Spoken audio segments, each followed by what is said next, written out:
शुक्ला जी कहीं के चौथे एपिसोड में आपका स्वागत है। आज हम बात करेंगे बीएसएनएल की। आपने देखा होगा सोशल मीडिया पे ट्रेंड कर रहा है port to BSNL, I support BSNL. तो हम उसी के बारे में बात करेंगे।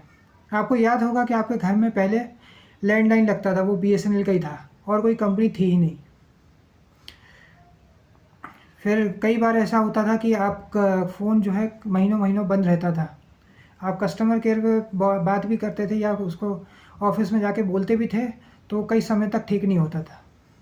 उसके बाद ये इनकमिंग कम करने के लिए आइडिया आया और रिलायंस आया।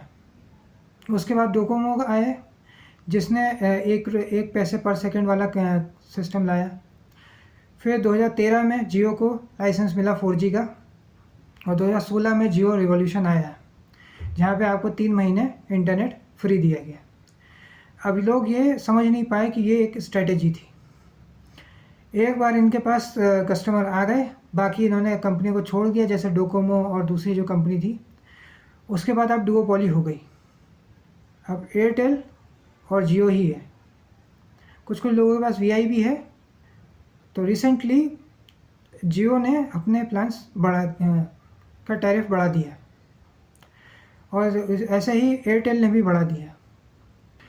इससे जनता परेशान हो गई और at the same time BSNL ने 4G की घोषणा कर दी, जिसके प्लान बहुत ही सस्ते हैं। 1515 रुपये में 1 साल के लिए दे रहे हैं। प्लान बहुत ही सस्ते हैं, जहाँ पे बीएसएनएल में आपको 197 रुपये में 70 दिन के लिए 1.5 GB पर डे मिल सकता है। इसलिए लोग बहुत ही तेज़ी से सारे इन्फ्लुएंसर सपोर्ट कर रहे हैं बीएसएनएल को। आम जनता भी महंगाई से परेशान है, इसलिए वो भी बीएसएनएल को सपोर्ट कर रही है। लेकिन सवाल ये उठता है कि क्या बीएसएनएल वैसी सर्विस, वैसा नेटवर्क दे पाएगी? ये सच है कि बीएसएनएल आखिरी कोने तक, बॉर्डर एरिया तक ये अपनी सर्विसेज प्रोवाइड करती है और जहाँ कोई नहीं जाता वहाँ पे बीएसएनएल जाती है। लेकिन ये भी सच है कि लोगों को हर जगह उसका नेटवर्क नहीं मिलता है।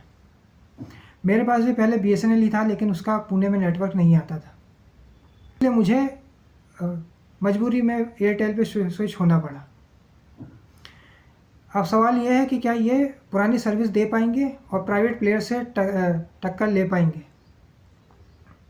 हालांकि जनता जो है कई सारी बीएसएनएल पे स्विच होना चाह रही है, लेकिन कैसे उसकी सेवाएं हैं ये उस पर निर्भर करेगा। आमतौर पे जनता जो है सरकारी नौकरी ही चाहती है, लेकिन बाकी सारी सरकारी सेवाओं से दूर रहती है।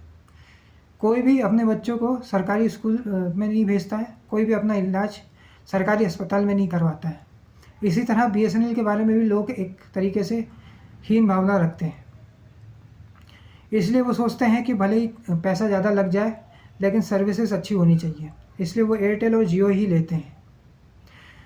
अब प्रश्न उठता है कि बीएसएनएल कैसे रिवाइव करेगा। इसके लिए इन्होंने 10,000 टॉवर्स लगाए हैं और भी ये टॉवर्स लगा रहे हैं।